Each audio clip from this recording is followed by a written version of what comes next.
Every evening at exactly 6:47 p.m., billionaire tech mogul Trevon Hayes would hand $20 to the homeless woman who had become as much a fixture outside his glass tower as the revolving doors themselves. The Seattle rain misted against the floor-to-ceiling windows of Hayes Digital Empire's 42nd floor as Trevon Hayes signed the final merger documents that would make him the youngest tech billionaire in the Pacific Northwest.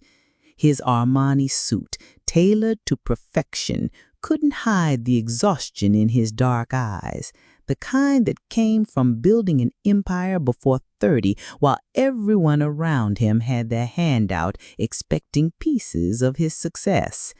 The metallic tang of ambition hung in the air like ozone before a storm, mixing with the scent of expensive leather and the faint hum of servers processing millions of transactions per second. What started as guilt had somehow transformed into the most genuine part of his day, those 30 seconds with a woman whose name he didn't even know, but whose grateful smile had become his anchor in a world of calculated handshakes and hollow pleasantries. Ebony Williams counted the crumpled bills in her weathered palm, her calloused fingers trembling not from the cold, but from the unexpected kindness of a stranger who saw her as human rather than invisible. Her cardboard sign reading, "Anything helps, God bless," lay forgotten beside her as she looked up into eyes that held genuine warmth, a rarity in her world of averted gazes and hurried footsteps. The concrete beneath her was unforgiving, but something about this man's daily ritual had become her lighthouse in an ocean of indifference, his $20 meaning more than the money itself. "You know, Mr. Hayes," she said in a voice roughened by years of sleeping outdoors, but refined by an education most people would never guess she possessed, "one day, I'm going to save you, too." The words hit Trevon like electricity, jolting him from his usual autopilot routine of charitable giving and quick departures.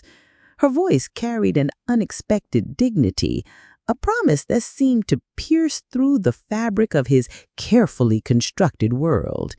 He found himself actually looking at her, really looking, seeing intelligence flickering in eyes that had witnessed too much, noticing the way she carried herself with pride despite circumstances that would break most people. The city's evening symphony of honking horns and chattering pedestrians faded into background noise as something shifted between them, an invisible thread of understanding that neither could name, but both felt. Behind them, pressed against the tinted glass of a black Mercedes, Shanice Crawford watched this exchange with the calculating precision of a predator studying prey, her perfectly manicured nails drumming against her Chanel purse as she mentally cataloged this information for future use. Shanice's reflection in the car window revealed a face that belonged on magazine covers. High cheekbones, flawless skin, lips that had been carefully trained to smile at exactly the right moments. But beneath the beauty was something harder, colder, an ambition that had learned to wear designer clothes and speak in honey-sweet tones. She'd invested 2 years in becoming indispensable to Trevon Hayes, playing the role of supportive fiancée while carefully positioning herself for the ultimate payday. Watching him interact with street trash made her stomach turn, not from compassion, but from the knowledge that his soft heart could be exploited, and she was exactly the woman to do it.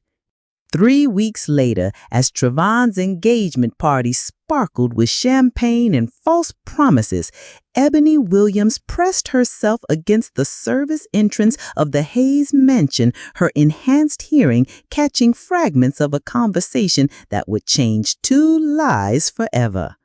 The mansion's kitchen buzzed with catering staff preparing delicacies that cost more than most people's monthly rent, while upstairs, Seattle's elite clinked glasses and praised Trevon's choice in bride. Crystal chandeliers cast rainbow prisms across marble floors, and the air was thick with expensive perfume and the subtle undertones of power politics that always accompany gatherings of the wealthy. Ebony had followed the catering truck, drawn by an instinct she couldn't name, her homeless appearance making her invisible to security guards who saw only what they expected to see. Shanice's voice, honey sweet in public but razor sharp in private, sliced through the night air. Darnell, baby, 3 more months and Hayes' digital empire will be ours. Every server, every patent, every last billion.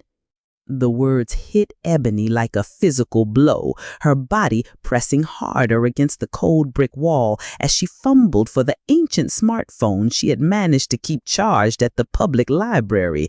Her fingers, stiff from the cold, struggled with the recording app while her heart hammered against her ribs. Years of survival had taught her to trust her instincts, and every nerve in her body was screaming that this conversation was the key to repaying the kindness Trevon showed her daily. The night air carried the scent of jasmine from the mansion's gardens, a sickly sweet fragrance that now seemed to mock the ugliness of what she was witnessing. The security guard's flashlight beam swept across empty concrete where she had been standing moments before, his routine patrol revealing nothing but discarded catering boxes and the faint echo of expensive laughter from the party above.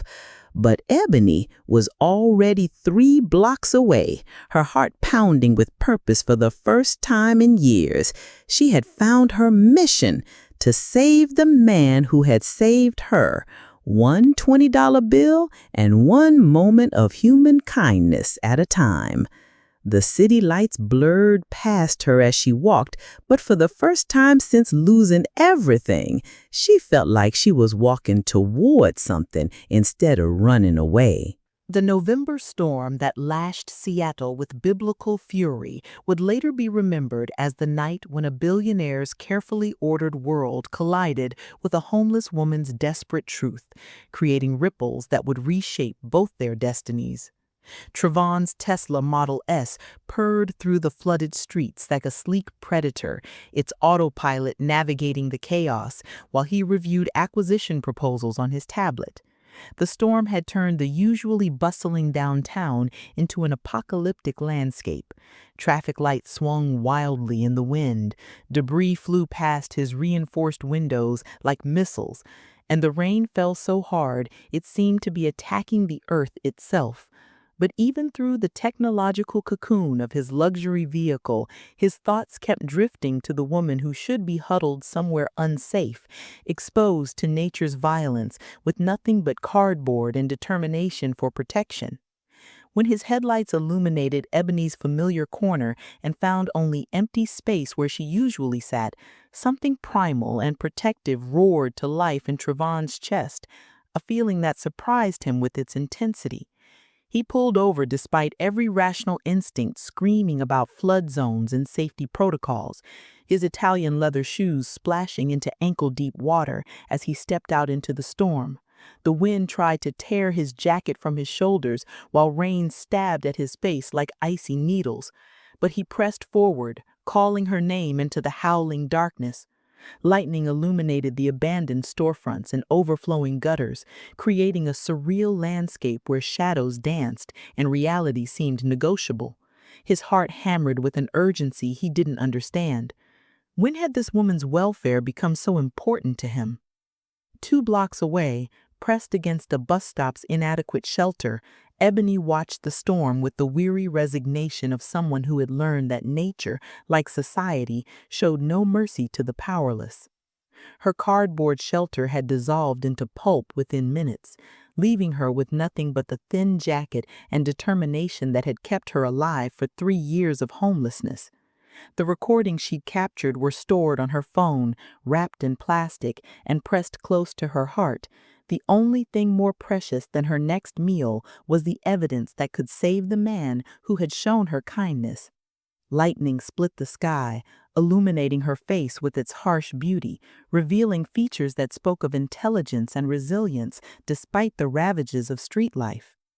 When Trevon's car pulled up beside the bus stop and his window rolled down, revealing eyes filled with genuine concern rather than pity, Ebony felt something crack open inside her chest, a sensation she'd almost forgotten was possible. "You can't stay out here," he said, his voice barely audible over the storm's roar, rain already soaking through his expensive shirt as he leaned toward the open window. "This storm is dangerous. I'm getting you a motel room for the night." The offer hung between them like a lifeline, but Ebony hesitated, years of survival instincts warring with the desperate need to trust someone, anyone, with the burden of knowledge she carried. The storm seemed to pause, holding its breath, waiting for her decision that would change both their lives forever. For 6 weeks, Ebony Williams transformed herself into a ghost, haunting the edges of Shanice Crawford's world, collecting evidence with the methodical patience of someone who understood that justice required perfect preparation. The Starbucks on Fifth Avenue became Ebony's surveillance headquarters, its floor-to-ceiling windows providing perfect sightlines to the high-end restaurants where Shanice conducted her clandestine meetings. The baristas had grown accustomed to the quiet homeless woman who nursed a single coffee for hours, her ancient smartphone always in hand, earbuds trailing down into her jacket pocket. The rich aroma of espresso and pastries couldn't mask the tension that rolled off of her in waves, every muscle coiled, every sense hyper-aware, like a predator studying its prey through the urban jungle of glass and steel. Shanice's pattern was as predictable as clockwork. Every Tuesday and Thursday at 2 p.m., she would slip away from Hayes' digital empire for spa appointments that were actually strategy sessions with Darnell Morrison at Romano's Italian Bistro. The restaurant's outdoor seating provided perfect acoustics for someone with Ebony's enhanced hearing, a skill honed by years of needing to detect danger before it found her. She'd positioned herself at various tables over the weeks, sometimes as a customer counting out crumpled bills for soup, sometimes simply as human furniture that wealthy diners looked through rather than at. Her phone's memory was filling with audio gold, discussions of forged medical records, bribed psychiatrists, and financial maneuvers that would make Enron executives blush. Each recording was time-stamped, labeled, and backed up to 3 different cloud services using the library's Wi-Fi. The weddings in 6 weeks, Shanice's voice carried across the patio like venom disguised as honey. And then we trigger the mental health clause, post-traumatic stress from his father's death, combined with work addiction and social anxiety disorders. Ebony's hands trembled as she held her phone steady, watching through the restaurant's window as Shanice gestured elegantly with manicured nails while describing the systematic destruction of a good man's life. Darnell nodded along, his muscular frame relaxed in the afternoon sun, completely unaware that every word was being captured by the homeless woman they'd trained themselves not to see. The conversation revealed layers of planning that went back months, carefully planted suggestions about Trevon's mental state, strategic isolation from friends and family, and financial instruments designed to transfer ownership seamlessly once he was declared incompetent. As winter's bite sharpened and the wedding date approached, Ebony realized she possessed enough evidence to destroy them both, but she needed the perfect moment to deliver her revelations. Timing that would maximize impact and minimize the chance of retaliation against the man who had become her unlikely salvation. The weight of responsibility pressed down on her shoulders, like the Seattle rain, constant and inescapable. She'd gone from invisible street person to the keeper of secrets that could topple an empire. And the irony wasn't lost on her. The homeless woman who owned nothing now held the power to save everything that mattered to someone else. Her cardboard sign had been replaced by a smartphone full of digital dynamite, and soon she would have to light the fuse. The city hummed around her, oblivious to the drama playing out in its shadows, while she prepared for the performance of her lifetime. At 11:47 p.m. on a rain-soaked Thursday in room 247 of the Cascade Motel, two lives converged in a moment that would expose the fine line between salvation and destruction. The motel room smelled of industrial disinfectant and broken dreams, its threadbare carpet and water-stained ceiling a stark contrast to the penthouse luxury Trevon inhabited just 12 miles away. But for Ebony, this was a palace, her first real bed in 3 years, complete with clean sheets and a door that locked. She sat on the edge of the mattress, her phone clutched in both hands like a prayer book, while rain drummed against the window with hypnotic intensity. The note she'd pressed into Trevon's hand before he left felt like a bomb with a burning fuse. "Please come back. There's something important I need to tell you about your fiancé." When Trevon's BMW pulled into the motel parking lot at midnight, its headlights cutting through the darkness like searchlights seeking truth, Ebony's heart hammered against her ribs with the rhythm of revelation. He moved through the rain with purposeful strides, his expensive coat dark with moisture, his face etched with concern and curiosity that had kept him awake since reading her cryptic message. The motel's neon sign flickered overhead, casting everything in alternating shades of pink and shadow, while the night air carried the scent of wet asphalt and possibilities that neither of them could yet imagine. When he knocked, 3 soft raps that somehow conveyed both authority and gentleness. Ebony's hands shook as she reached for the door handle. "Mr. Hayes," she began, her voice stronger than it had ever been, "your fiancé is planning to steal everything you've built, and I have 43 recordings that prove it." The words hung in the stale motel air like smoke from a fired gun, irreversible and explosive. Trevon's face cycled through expressions, disbelief, anger, recognition, and finally a cold fury that transformed his features into something harder and more dangerous than she'd ever seen. The recordings played one after another on her ancient phone, Shanice's voice detailing psychiatric manipulations, Darnell's laughter as they planned the theft of billions, conversations that painted a picture of betrayal so complete that it made the rain outside sound gentler by comparison. As the final recording ended with Shanice's voice promising Darnell everything we've ever dreamed of once that fool is locked away in a psychiatric facility, the silence in room 247 became so complete that even their heartbeats seemed too loud. Trevon sat on the room's single chair, his head in his hands, processing the magnitude of deception that had been orchestrated around him. The woman he planned to marry in 3 weeks was a stranger. Worse than a stranger, she was a predator who had studied his vulnerabilities and weaponized his trust. When he finally looked up, his eyes met Ebony's, and in that moment, something shifted between them. She wasn't just the homeless woman who received his charity. She was the guardian angel who had risked everything to save him from destruction. The motel room, with its cheap furniture and stained walls, had become the setting for his salvation.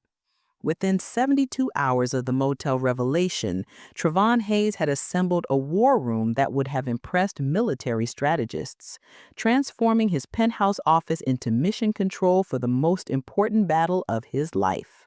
The floor-to-ceiling windows that normally showcase Seattle's skyline now served as a backdrop for revenge, their reflective surface doubling the intensity of the surveillance equipment, legal documents, and digital displays that covered every surface. Private investigator Marcus Chin had installed cameras with facial recognition software, while cybersecurity expert Sarah Kim traced digital footprints that painted a damning picture of Shanice and Darnell's activities.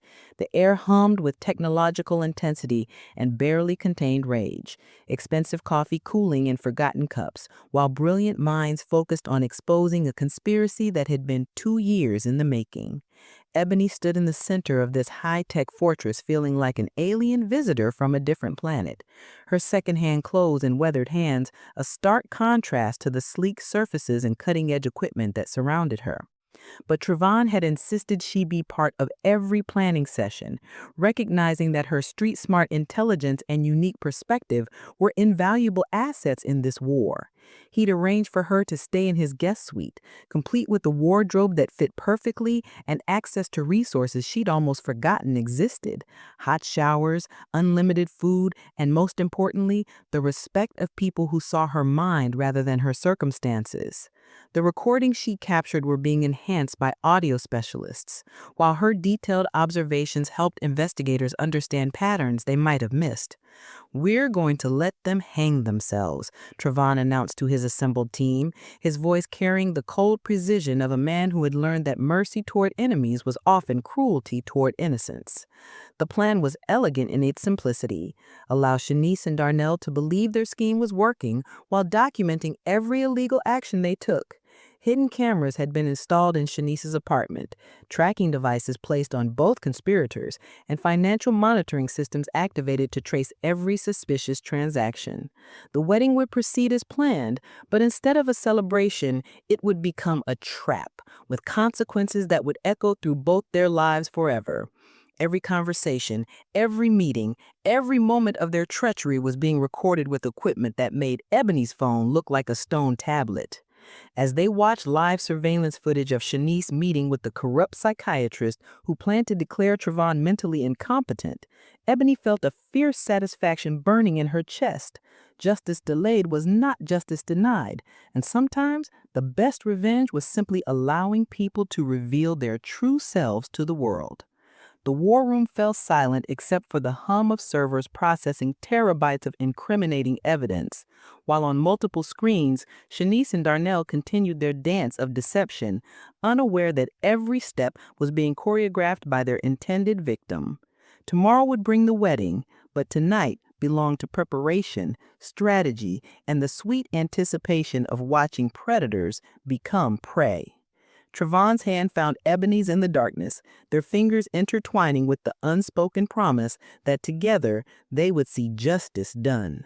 The Hayes-Crawford wedding, staged in the grand ballroom of the Fairmont Olympic Hotel, was about to become the most expensive sting operation in Seattle's history, with 500 guests unknowingly serving as witnesses to the ultimate betrayal. Crystal chandeliers cast prismatic light across imported flowers and silk-draped tables, while a string quartet played Pachelbel's canon with the precision of musicians who understood that this moment would be remembered forever, though not for the reasons they imagined. Shanice floated down the aisle in a gown that cost more than most people's cars, her smile radiant with the confidence of someone who believed victory was moments away. But in the audio-visual booth, disguised as wedding photographers, FBI agents Marcus Chin and Sarah Kim monitored feeds from 37 hidden cameras, waiting for Trevon's signal to broadcast the evidence that would transform this ceremony into a criminal proceeding. As Shanice spoke her vows of love and loyalty, her words were simultaneously being contradicted by audio recordings playing through concealed speakers positioned throughout the ballroom. Her own voice promising Darnell that this fool will be in a psychiatric facility by Christmas. The congregation's confused murmurs crescendoed into gasps of shock as video screens descended from the ceiling, displaying surveillance footage of Shanice's meetings with corrupt doctors, financial advisors, and her secret lover. Darnell Morrison, seated in the third row with the smugness of a man who believed himself untouchable, watched his face appear on screen after screen, his laughter echoing through the ballroom as he described exactly how they planned to steal billions from the man now standing at the altar. The string quartet stopped playing, their instruments forgotten as they watched the most dramatic reversal any of them had ever witnessed. "Ladies and gentlemen," Trevon's voice cut through the chaos with the authority of a man reclaiming his power. "You've just witnessed a woman promise to love, honor, and cherish me, the same woman whose voice you heard planning to destroy my sanity, steal my fortune, and abandon me in a psychiatric prison." Shanice's face cycled through expressions like a malfunctioning computer: confusion, recognition, terror, and finally, a desperate rage that transformed her wedding day beauty into something feral and dangerous. She lunged toward the exit, but FBI agents were already in position, their badges glinting in the chandelier light as they read her rights. Darnell made it 3 steps before being tackled by security, his careful plans dissolving into handcuffs and Miranda warnings, while 500 witnesses watched justice unfold in real time. In the chaos of arrests and shocked conversations, Ebony Williams stood at the back of the ballroom wearing a dress that actually fit, watching the man who had shown her kindness reclaim his life with the evidence she had risked everything to gather. The woman who had been invisible for 3 years was now the hero of the hour, approached by reporters and thanked by guests who were just beginning to understand that they had witnessed something unprecedented. But her eyes never left Trevon as he stood among the wreckage of his wedding day, his tuxedo perfect, but his life completely transformed. When their gazes met across the ballroom floor, she saw something new in his expression. Not gratitude or pity, but recognition of an equal, a partner who had proven that sometimes salvation comes from the most unexpected sources. 6 months later, as spring painted Seattle in shades of possibility, Trevon Hayes stood in the doorway of the community center he'd built in Ebony's honor, watching the woman who had saved his fortune teach coding to homeless teenagers with the same passion he'd once reserved for board meetings. The building rose from what had once been an abandoned warehouse, its glass walls and modern architecture a testament to the power of second chances and strategic philanthropy. Inside, rows of new computers hummed with potential, while dozens of people who had been written off by society discovered that their circumstances didn't define their capabilities. The center offered everything from job training to mental health services, but its true mission was simpler: to prove that everyone deserved dignity, opportunity, and the chance to surprise the world with their hidden talents. Ebony Williams, now the center's director of technology education, moved between workstations with the confidence of someone who had found her true calling after years of simply trying to survive. Her transformation was remarkable not just physically, the designer clothes and professional styling that came with her new position, but in the way she carried herself, shoulders back and head high with the authority of someone who had learned that her voice mattered. The teenagers she taught saw her as living proof that circumstances could change, that rock bottom could become the foundation for something extraordinary. Her classroom was always full, not just because she was an excellent teacher, but because students recognized authenticity when they saw it. "You know," Trevon said as he joined her after the last class of the day, his tie loosened and sleeves rolled up from a day spent reviewing expansion plans for the center, "I never properly thank you for saving more than just my fortune." The evening light streaming through the floor-to-ceiling windows painted them both in golden hues, transforming the computer lab into something almost romantic. Their relationship had evolved slowly, carefully, built on mutual respect and shared purpose rather than proximity or convenience. What had begun as gratitude had deepened into something neither had expected, A partnership that worked on every level, from the boardroom to the bedroom, from strategic planning to quiet moments of understanding that required no words. As Seattle's skyline glittered beyond the windows like scattered diamonds on black velvet, two people who had found each other in the most unlikely circumstances stood together looking toward a future that neither could have imagined when their story began with $20 and a promise to save each other. The community center buzzed with activity even after hours, study groups, support meetings, and informal gatherings that had created a genuine community from people society had forgotten. Outside, the city continued its eternal rhythm, but inside these walls, miracles happened daily in the form of resumed educations, found employment, and recovered dignity. Ebony and Trevon had proven that sometimes the best business plans were simply about investing in human potential, and that love could grow from the most practical foundations into something that transformed not just two lives, but an entire community.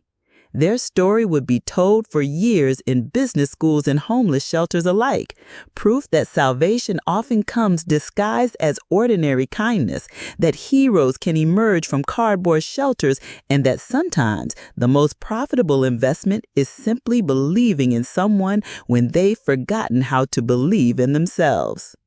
In a world obsessed with overnight success and instant gratification, they had built something rarer.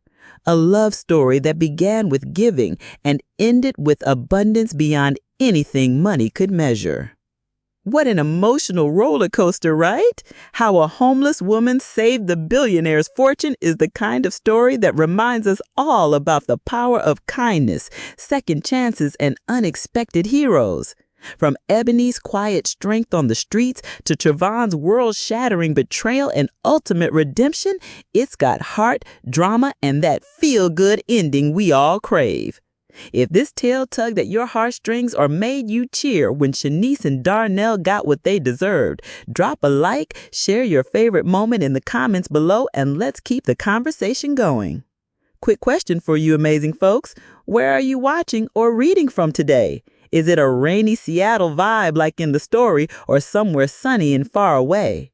Let me know. I'm curious about our global community.